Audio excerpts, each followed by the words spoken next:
Salut à tous, on se retrouve pour une nouvelle vidéo. Notre avis s'insère sur l'Australie. Alors sur l'Australie, il faut vite le dire parce qu'en fait on a fait que la côte est et encore même pas entière. On a fait de Sydney à Cairns en van. Donc du coup on n'a même pas resté très longtemps dans les villes. On n'a pas fait du tout l'intérieur des terres. Donc c'est plutôt notre avis s'insère sur 2 semaines en Australie en road trip. Donc du coup fatalement tout ce qu'on va dire ça concerne vraiment que notre expérience. Donc on est des simples touristes, on n'est pas guide ou quoi que ce soit. Donc on va peut-être dire des choses qui ne sont pas valables dans le reste de l'Australie ou autre. Mais voilà, on est parti pour cette vidéo. Alors on est resté à peu près 1 mois en Australie. On a fait d'abord Sydney, parce que donc, son père habite à Sydney. Donc on est resté 4-5 jours avec sa famille. Voilà, on s'est reposé, on a bien mangé. Ensuite on a débuté le road trip, donc il a duré vraiment 18 jours, donc presque 3 semaines. Et après on est revenu sur Sydney, on est resté pareil 4 jours. Ouais. Au niveau administratif, pour l'Australie, pour y aller avec un passeport français, vous avez besoin d'un visa. La demande du visa se fait sur internet, donc vous allez sur, je sais plus, australie.gouv ou quelque chose comme ça. Il y a tout un questionnaire qui ressemble un peu à celui de l'ESTA pour les États-Unis. Est-ce que tu es un terroriste? Est-ce que tu as déjà été arrêté? Enfin bref, peu importe. Évidemment, tu mets non partout. Ce visa est gratuit. Il s'appelle le e-Visitor, donc la lettre E et après Visitor. Il est valable pendant 1 an. Par contre, tous les 3 mois, si je me trompe pas, j'ai bien compris, il faut que tu sortes du territoire et que tu reviennes. Voilà, tu peux pas rester 1 an d'affilée dans le pays. Et tu peux pas travailler avec ce visa. Voilà, tu peux juste venir en tant que touriste. Du coup, les points positifs de l'Australie. Il y en a beaucoup. Il y en a beaucoup. Le premier point qui est très remarquable, c'est que les gens sont super sympas. Ils sont super sympas, ils sont super friendly. Voilà, ils t'appellent mate, ils t'appellent. Je sais pas, c'est quoi les noms qu'ils utilisent? Dude. Ouais, c'est plus américain ça. Il y a beaucoup mate. Mate beaucoup, ouais. Et ils sont vraiment très sympas. Après, c'est un peu à l'américaine. Ils sont très avenants et très souriants au premier abord. Après, est-ce que dans l'intimité ça va plus loin? On ne sait pas. Mais en tout cas, voilà, même avec des touristes ou quoi, tu te sens accueilli, quoi. Et puis vraiment le cliché, tu sais, de t'es perdu et les gens viennent t'aider, quoi. C'est arrivé plusieurs fois, donc on cherchait un campsite, t'es un peu paumé, t'es dans une petite ville, il commence à faire nuit. Puis là il y a un mec qui arrive, bouffe, il se gare, tu cherches un truc, ouais, je cherche le campsite, ah bah c'est là-bas et tout, va voir tel mec. Donc franchement là-dessus ils étaient vraiment très cool. Voilà, si jamais ton anglais il est un peu approximatif, tu fais des fautes de grammaire, je crois que ce soit, voilà, ils en tiennent pas rigueur, ils sont vraiment cool, quoi. Donc pareil, un point positif de l'Australie, c'est quasiment le cas pendant toute notre année de voyage, c'est que c'est un pays qui est réputé très safe, mis à part peut-être les animaux un peu chelous qu'on peut croiser là-bas, même si on n'en a pas vu tant que ça. On parle de safe par rapport aux gens. Ouais, par rapport aux gens. Donc malgré tout, il y a quand même des petites histoires parce que le pays est quand même hyper grand et puis safe, ça veut pas dire non plus à 100% qu'il t'arrivera rien. Donc il y a quand même eu des petites histoires. Il y a un Belge qui a disparu peut-être 1 mois avant qu'on arrive en Australie, quelque chose comme ça. Voilà, malgré tout, il y a quand même des petites histoires à droite à gauche. Ça peut pas être safe à 100%, mais de manière générale, les gens, il n'y a pas trop de délinquance, etc. Il n'y a que le French shopping. Donc à première vue, les Français ont une réputation de voleurs en Australie, d'après ce qu'on a compris. Donc ça, c'est pas super, mais bon. Sinon, normalement, c'est pas trop de soucis. Par contre, on a entendu beaucoup d'histoires et d'avertissements liés en fait aux bush, c'est-à-dire vraiment à l'intérieur des terres. Ah ouais. Comme quoi, t'as le gars qui est dans sa ferme, il a des hectares et des hectares, et bon, faut juste faire un petit peu attention parce qu'à force d'être tout seul, ils sont un peu tarés, quoi. Voilà, il y a l'alcool. Sur les fermes, en fait, les gars, ils sont autorisés à avoir des fusils pour se protéger des animaux sauvages. Mais bon, toi, en tant que, je sais pas, en tant que voyageur avec ton van, tu vas te garer dans son champ, le gars il est de mauvaise humeur ce jour-là, il peut te descendre, quoi. Alors voilà, on nous a avertis de ça, mais bon voilà. Je sais pas s'ils iraient jusqu'à te descendre, mais en tout cas tu peux te faire accueillir avec un fusil, quoi. Voilà.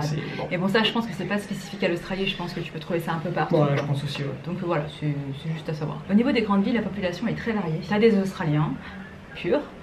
T'as beaucoup d'Asiatiques, t'as des Libanais. Tu sens que c'est un pays qui est assez c'est très mélangé, quoi. Très ouvert au niveau melting pot, quoi. Voilà. Ça s'en ressent aussi au niveau de la nourriture.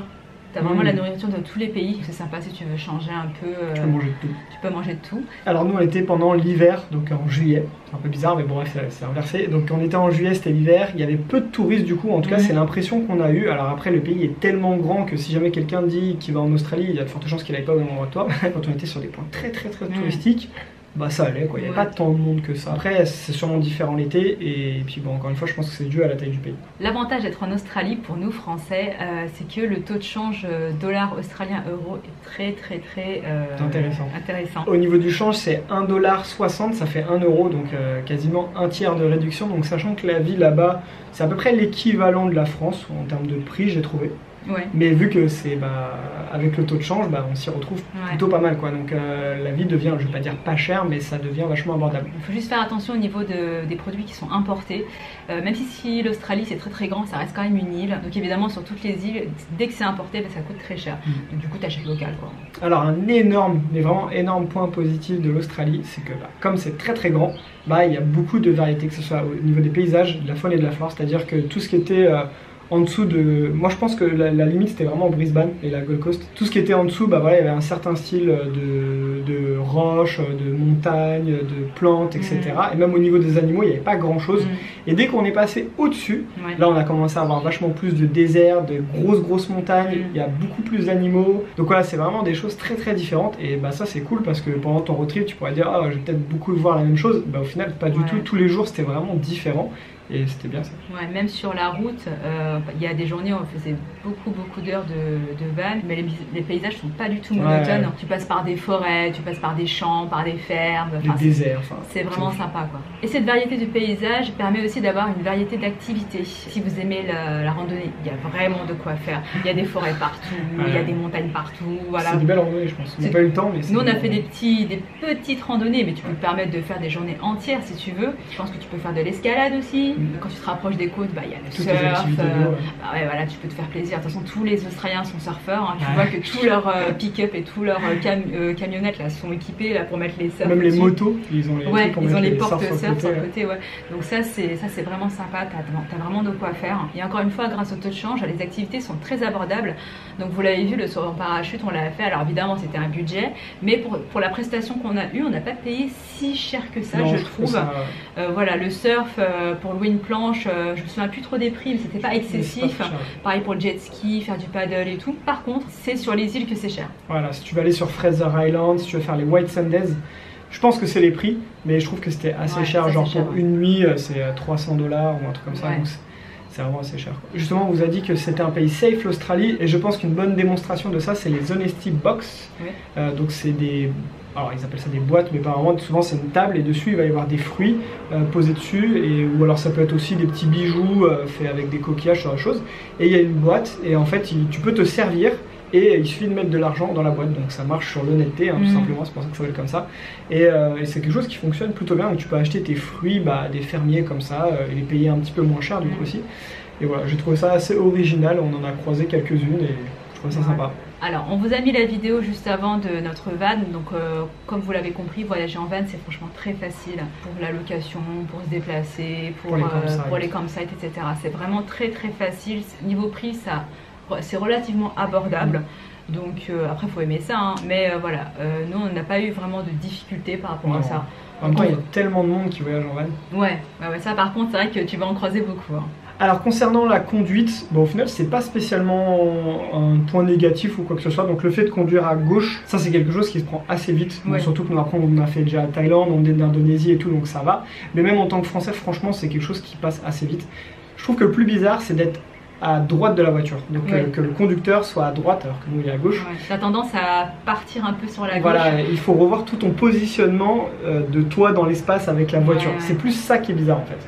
Mais en soi ça passe, et surtout le truc qui facilite vachement l'expérience, c'est que les Australiens, c'est plutôt des bons conducteurs, on a eu zéro mauvaise expérience. Donc, si jamais tu roules un peu lentement, non, on s'est jamais fait klaxonner, on n'a jamais eu d'appel de phare. C'est pas comme, désolé, mais comme les Parisiens, tu sens les gens nerveux au volant, voilà, c'est des conduites assez cool. Ouais, quand on a crevé du coup sur l'autoroute, les gens nous klaxonnaient en mode attention et tout, donc non, c'est plutôt des bonnes démarches quoi.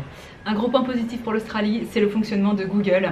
Google de manière générale, Google Maps, les recherches internet, tout ça. On n'a jamais perdu le signal GPS, même en plein milieu du désert ou en haut de la montagne. Ça fonctionne très très bien. Un point positif aussi sur l'Australie, c'est que pendant toute notre trip, on a pu faire beaucoup d'activités quand même gratuites. Donc on a fait des trucs payants, on a été visiter des îles, tout ça. Tu peux te balader et quasiment dépenser 0 €, mis à part ton essence. Tu peux visiter tout ce qui est un peu des montagnes, des points de vue, il y en a absolument partout. Ouais. Donc ça c'est quelque chose qui est bien, c'est-à-dire que même si tu voyages avec un budget assez limité, tu peux quand même te faire plaisir et ça c'est plutôt cool. On a été sur Magnetic Island, le prix du ferry c'est vraiment raisonnable et encore une fois tout ce qu'il y a là-bas c'est gratuit, donc c'est plutôt bien ça. Et quand tu te gares au niveau des petits parkings qu'il y a avant un sentier de randonnée, pareil, les parkings sont gratuits.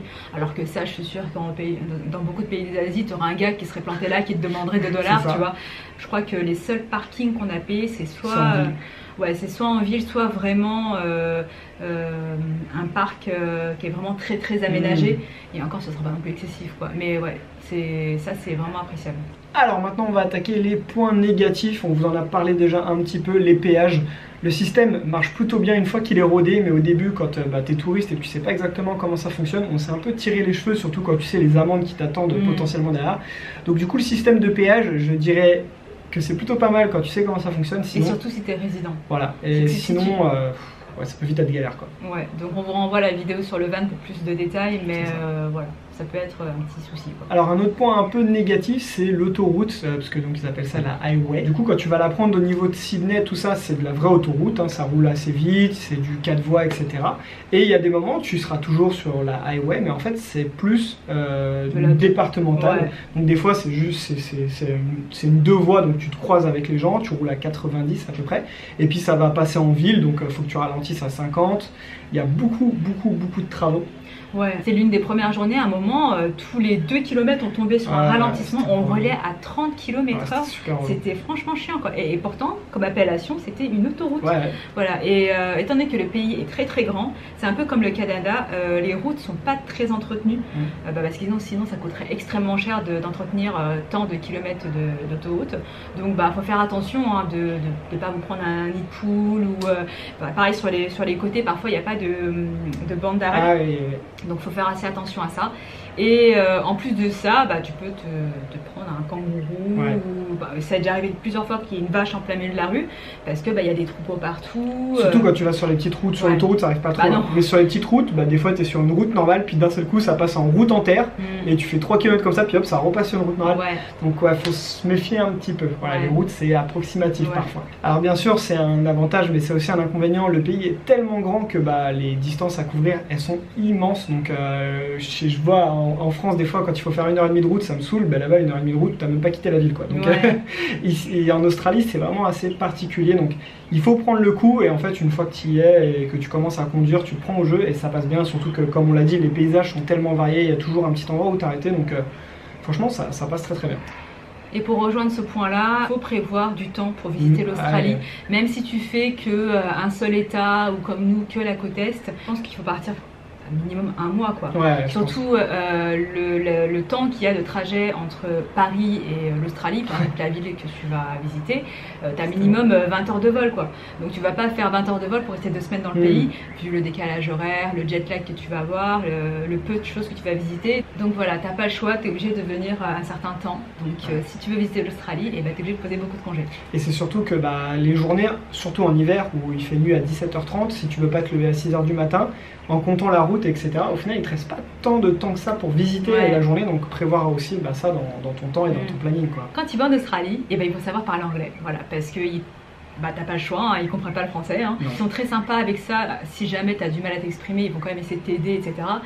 Mais voilà, il faut parler anglais, et en plus de ça, les Australiens ont un accent. Si vraiment tu es dans les grandes villes, ça va. L'accent est plutôt léger. Mais dès que tu commences à sortir un peu des villes, ils ont un accent un peu... c'est peut-être un peu péjoratif, mais campagnard, et parfois c'est vraiment sur la fin de la phrase qu'on comprenait ce que le gars disait, quoi. Donc voilà, faut s'accrocher. C'est pas vraiment un point négatif, mais voilà, si t'es pas doué en anglais déjà, en plus avec l'accent, tu risques d'avoir des difficultés. Comme j'ai dit au début de vidéo, parce qu'il y a beaucoup de nationalités qui sont mélangées dans les grandes villes, il y a beaucoup de différents types de nourriture qui sont proposés. Mais vraiment, en tant que vraie spécialité australienne, je trouve qu'il n'y en a pas tant que ça. Eux, ils aiment beaucoup le bœuf, le Angus bœuf, donc clairement le barbecue, les steaks, ça y va quoi. Donc désolé si t'es végétarien, hein, voilà, c'est un peu dommage. Ils ont aussi beaucoup de lamb, c'est de l'agneau, c'est de l'agneau, donc encore une fois de la viande. Au niveau des côtes, tu as énormément de fruits de mer, de poissons, etc. Donc ça voilà, on se fait plaisir au fish market de Sydney, hein, si vous avez vu les photos. Par contre, ce qui est assez bizarre, c'est que si tu vas à Aldi ou à Coles, ils sont vraiment pas du tout poissons. Donc en dehors des ports, pour trouver tout ce qui est poisson, fruits de mer, c'est très compliqué. Et genre, pour vous dire à quel point c'est vraiment... ils consomment pas du tout ce genre de choses en dehors des ports, c'est que souvent les poissons, tout ça, c'était mis en rayon avec la nourriture pour les animaux. Voilà, et c'était un rayon d'1 mètre, tu vois, donc il y a vraiment zéro choix, quoi. Et étant donné que l'Australie c'est une ancienne colonie anglaise, tu trouves un peu des spécialités anglaises. Tu as les pies, donc les tourtes, c'est des tourtes, des tourtes, et le fish and chips.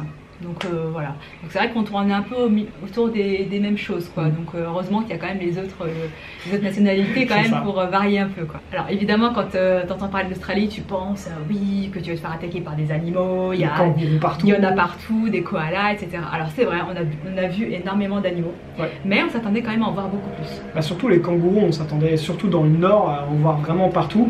Au final, on l'a dit en vidéo, là où on en a vu le plus, c'est mort sur le bord de la Rousse. Génial.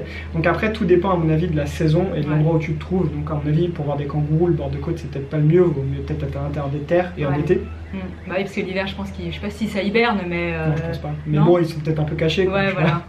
Donc voilà notre avis sincère sur l'Australie. On espère que ça vous a plu. Nous, on a adoré en tout cas. Nous, on a adoré. C'était vraiment un coup de cœur pour l'instant sur l'année. N'hésite pas à partager ton expérience si toi, tu as été en Australie et ce que tu as pensé de la côte Est, si tu l'as fait comme nous. Si vous avez des questions, n'hésitez pas à les mettre en commentaire. On y répondra avec plaisir. Si vous voulez continuer à suivre nos aventures, abonnez-vous. Parce que là, on est de plus en plus nombreux. On a dépassé les 2000. Merci beaucoup. Suivez-nous aussi sur Instagram. Voilà, là on est un peu plus à jour quand même et on poste des stories, des photos quand même assez régulièrement. Et en ce moment on est à Tahiti, donc c'est pas dégueulasse. Merci d'avoir regardé la vidéo et on se dit à très bientôt pour un prochain voyage. Salut!